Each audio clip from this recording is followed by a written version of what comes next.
Hello again, everybody.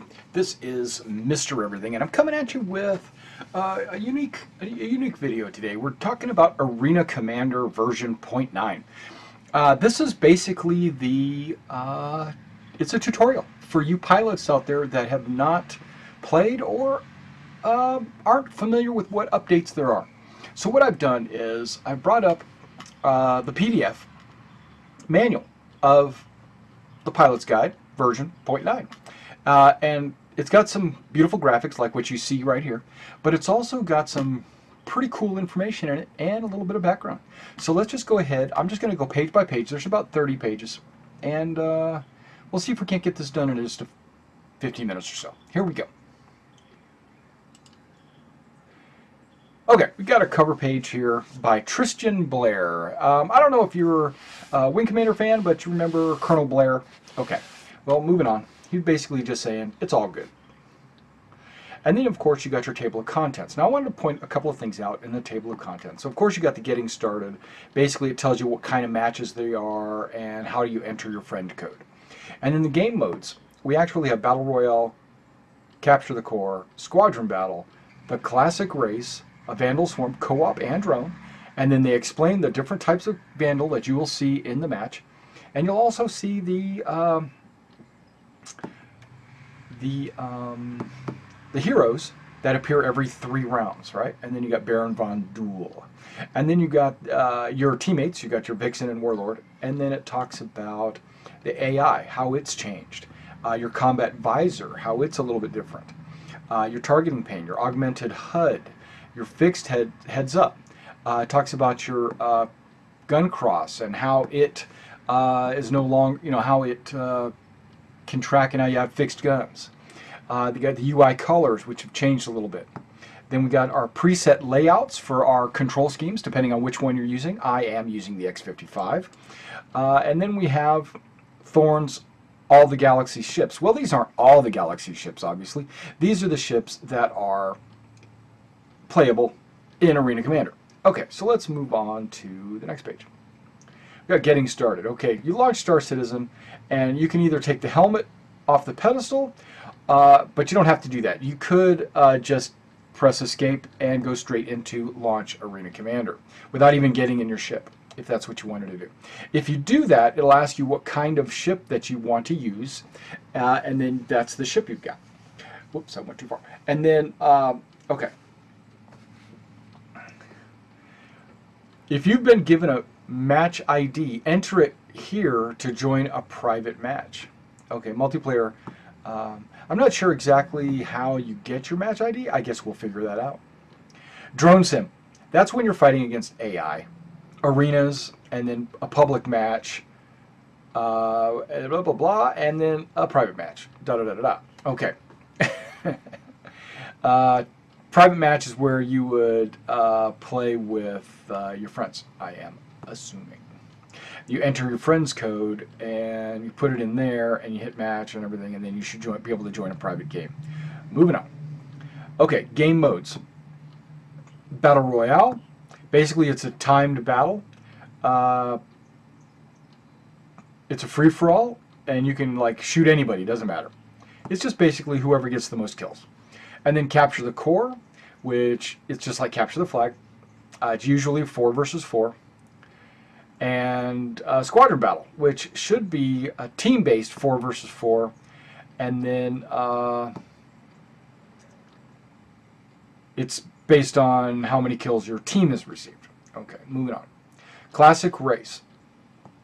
You have a total of 3 laps, right? And you can have up to 8 players, and you can respawn as many times as you want, and you respawn at the last checkpoint.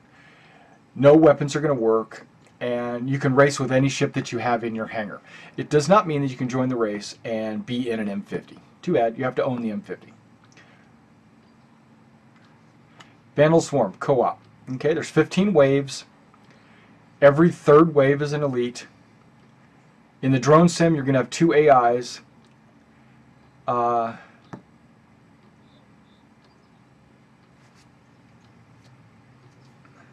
What about in co-op?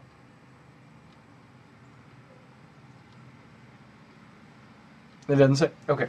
The Vandal, great. They're the enemy. Clans, okay, scavengers, right? Uh, yeah. These are young Vandal, eager to prove themselves. The Hunter is the second level status of the Vandal Raiders. They're candidates for elites. Alphas are seasoned hunters. They've elevated themselves through combat, so they're a little bit tougher. The Prime, over the course of humanity's long and bloody history of the Vandal, hundreds of pilots on both sides have captured the public imagination and fears. That would be a Prime. Then we have these aces. Little King, he's a long-range fighter. The Priest,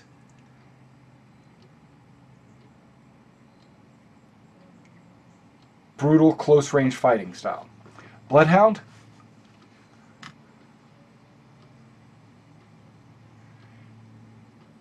basically he likes to, first of all, he's missiles, and he likes to maneuver and maneuvering technique and speed. So he's, yeah, okay. Then you got Payday.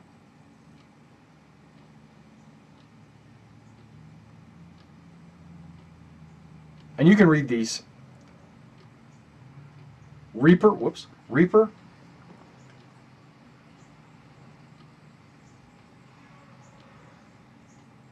And Baron von Duel.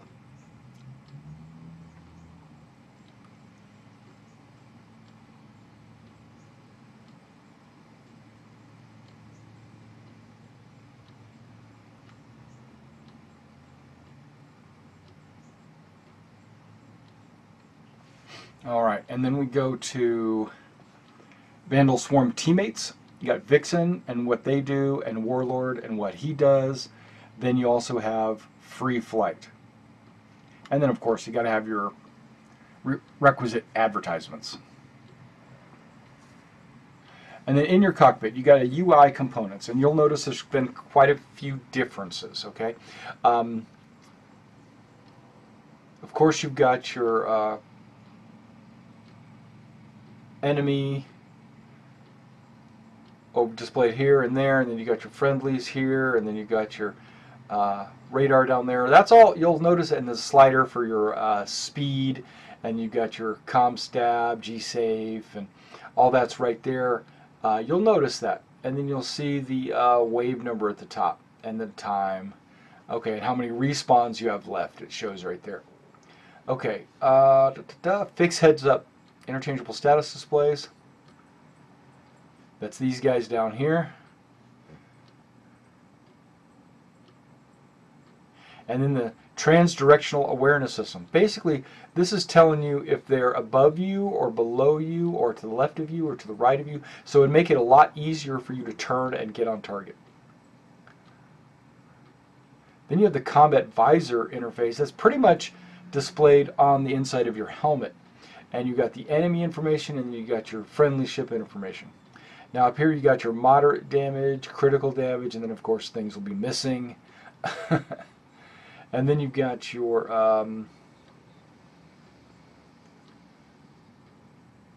okay, and you got your idle mode. Okay, focused power buttons, toggle power on and off. Now it's going to be a lot easier for you to manage your power, because pressing F1 through F4 will bring up your overall, your weapon, your power, or your shield displays. And then once you bring up your weapon group,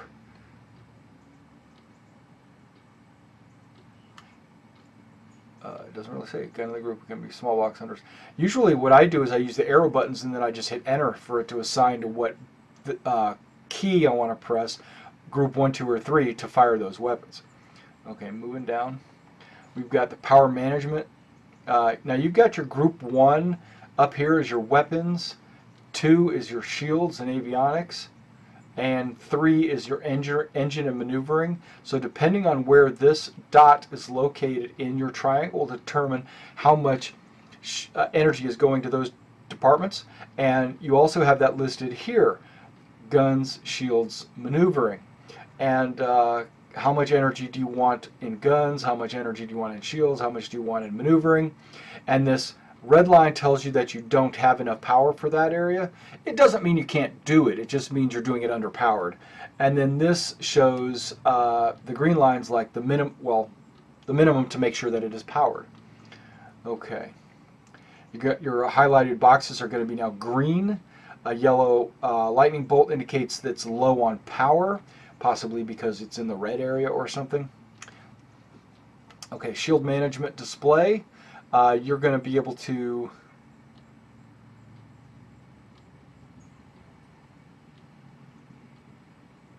this is new because this is what I remember. I remember this, but what is this kind of bar here? Okay, this toggle shows that you want this setting gives stronger shields to the left and front, and then the 6 possible shield segments are displayed above. Okay. I'll have to fiddle with that to figure that out exactly. Okay, moving on. Targeting pane. Okay, it's your relative velocity and your pilot's names up here and the distance, relative distance, range, or in range, and then relative velocity. And then you got other information right here.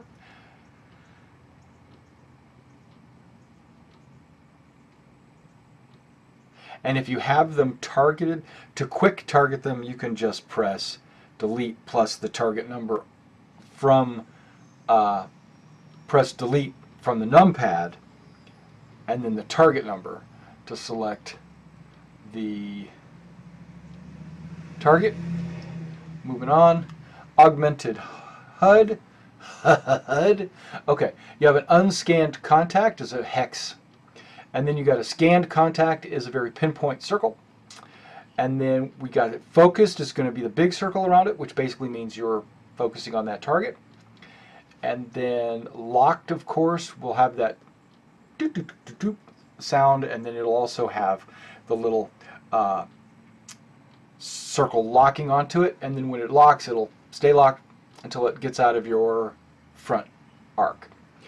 Line of sight markers. This is basically telling you that your gimbaled weapon can't shoot at this location because it's pointing over here. When this dot becomes 0, that means, or this line, when it becomes 0, that means you can shoot. Because if you pull the trigger, the gun's going to fire over here. Okay. Very important for those of you that like to shoot and fight. They've changed the way you target. Let's say the enemy is flying in this direction, direction of travel. You will have these dots in front of it, this dotted line, and you will have these yellow boxes. These yellow boxes indicate your different weapons and where they need to be fired for the rounds to impact the target when it gets there. So the different weapons have different speeds of travel. Well, the projectiles have different speeds of travel, so a faster round is going to hit this area and your slower round is going to hit this area. So if you're aiming at this area, only fire your fast round, and if you're firing at this area, only fire your weapon group 2. That's what it's saying, 1 and 2. It could be reversed just depending on how your weapons are set up on your ship. Now right here you got, it's obviously target number 2. In the past it would be displayed on the bottom. They've changed that. It's now right above the range. All that other stuff used to be down here. So far so good. So far so good. Total velocity indicator. This basically means that you're traveling forward, and this means you're traveling backwards. Okay. A fixed heads up. Okay, that's basically your gun cross. That is where your fixed guns will fire straight ahead. This is the cross that you want to put on these boxes if you have fixed firing guns. This tells me that I'm traveling forward, but I'm traveling in this direction, not directly to where my front is, because you know you could be facing in a different direction than where you're actually traveling. But if this was to be right on top of this, that means you're flying in a straight line the direction that you're facing your ship. Okay, this is how fast you are. This is how much, what is this? Fuel quantity. Nice. Okay, and this is all your G-Safe and all that. Okay, next page. We have intelligent flight control system, couple decouple mode. You can side strafe, Q and E, and you can up and down with R and F. Blah, blah, blah. G-Safe. Command level stability. That's ComStab. Boom. Okay, interchangeable status displays. Thruster output. Throttle and booster display. You've got those on your ship. Transdirectional awareness system, or TDAS, that's the radar that you see in the front between your knees. That means it's currently scanning, you're currently scanning or targeting, because it'll actually display what the ship is in a little micro image. And then unidentified ships will be dots. Identified ships will be gray, but I guess unidentified ships will be blue. Your ship is always in the center of your frame of reference, and the galactic plane, I should say, is this circle here. And you'll see that circle kind of tilt and spin around and stuff. What that is, it's basically, imagine it's the horizon of the planet you're over. So when you imagine, like, you know, on most flight sims, how you have an instrument that tells you what your horizon is, and then how you are in relation to the horizon, either below or above or to the left, you know, tilted to the left or to the right. That's exactly what that is. That's telling you that this is the same as the planet atmosphere, basically. And if you were to level that out, that means you would be parallel to the surface of the ship. Okay, planet, blah, blah, blah. Moving down. Okay, we've got the UI colors. You have a variety of different new colors now. We have the HUD neutral, positive, moderate, hostile, and critical. Okay. And then what's really important is you will notice that they've changed and updated key layouts on your keyboard. You can pick and choose presets, okay, not paraset, presets, and there's 4 keyboard layout presets that you might find to be the best or most beneficial for you. I think preset 1 is my most beneficial, the way I've looked at it. And the reason why I say that is, remember, you can choose your overview, weapons, power, and shields display, and then right below it, the numbers 1, 2, and 3. I love the power right here. Add power to group 1, add power to group 2, add power to group 3. And you'll have to stroke that button to get the crosshair to move in that general direction. And you can stroke a couple of them, like power and shields, guns and shields, to get it to go in the middle of guns and shields. Equalize power group. So if you want to do that, a quick 0 will get you equalized. I'm liking that. And then right here on the numpad, it looks to me like all you have to do is press. Do you want the front shields, rear shields? Where did this come from? Top and bottom shields? To me, that's new. We didn't have that before. We had front, back, left, right. We didn't have top and bottom. Okay. And then we got equalize shields. And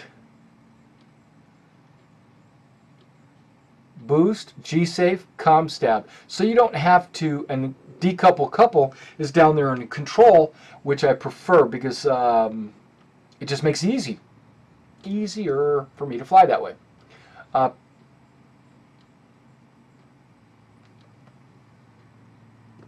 Yeah, so you just pick the one you want. And then let's talk about joysticks. There's a lot of different joysticks. I have this joystick, I don't use it. I have this joystick, I don't use it. Well, actually, I got all 3 of those, right? Okay, because there's some presets. I don't use those. I use my X55, which is right here. And now I'm liking this because I'm seeing that I can decouple, G-Safe, and ComStab right with these toggle switches right here. I can toggle my lights on, which I don't really care about. I can eject with a toggle. I have overdrive. I can forward and back strafe, which is cool. And then I can... where is it? Here it is. I've got my head look, so I can look left, right, up and down with my hat right here. I can strafe up, down, left, and right with that, which makes 6 degrees of freedom really good. I fire group 1, fire group 2, and fire group 3. And then there's a button to where my pinky is at here, where I can change the countermeasures that I'm using. And there's a button on the side here, which is to fire my countermeasures. And then I cycle my targets using this hat, which my layout right now, the way I've been playing it, believe it or not, I've been using this hat switch to cycle and lock my targets. And everything else has pretty much been exactly the same. So it's going to be easier for me to adapt to that. And these are just extra buttons that I had to set up myself, which I guess I don't have to do that now. So I'm actually liking this layout. And I'm glad that the camera is this button that I never press and not this front pinky switch, because that's fire group 3, which is good because my fire group 3 was some other button. Okay, and then we go to talking about the ships, and we'll go pretty quick through here. We've been actually 20 minutes in this video, so I'm going to go back pretty quick. It's great. 300i. Wow. Woo. Nice. Okay. 350R. Yay. Okay. Look at the stats. Aurora. Nice. Moving on. Hornet. Right. Okay. Nice. M50. Ooh. Look at that. Nice. Now we're talking about the Cythe. Okay. It's got quite a bit of stats here. You might want to pull all that up. It's got 2 countermeasure systems. It's got heavy plasma cannon. Nice. Then you got the glaive, right? The double-bladed scythe, basically. Moving on. Bloop. And then we got some weapon descriptions. It says it's this is the Omni Sky 6 laser cannon. I've been using those, and I've been like wrecking people with those because they've basically been a one-shot, one-kill kind of deal. Well, now it's saying its damage is medium, which I don't know if that's good. But it's class 2, which means it's gimbaled. Class 1 means it's fixed firing to the front. And I do believe that I have one of these. I might have to put that like on the nose of my Hornet or something, just because I got one. And then these guys, even though they're rapid fire, they still have low damage. And then, of course, you got a turret, but it doesn't say what's in the turret. It only talks about the Bulldog. I want or have the Badger, which I think is probably better than low. And then these just talk about the Cythe weapons. It doesn't say how much damage it does. See, they kind of leave that blank. They did say that the Weak, Wrath, War. Okay, not sure. And then you can buy stuff. All right, and that was the end of the manual. And I appreciate you guys coming out and checking this out. You can download this manual from the RSI website. And I'll catch you in the verse.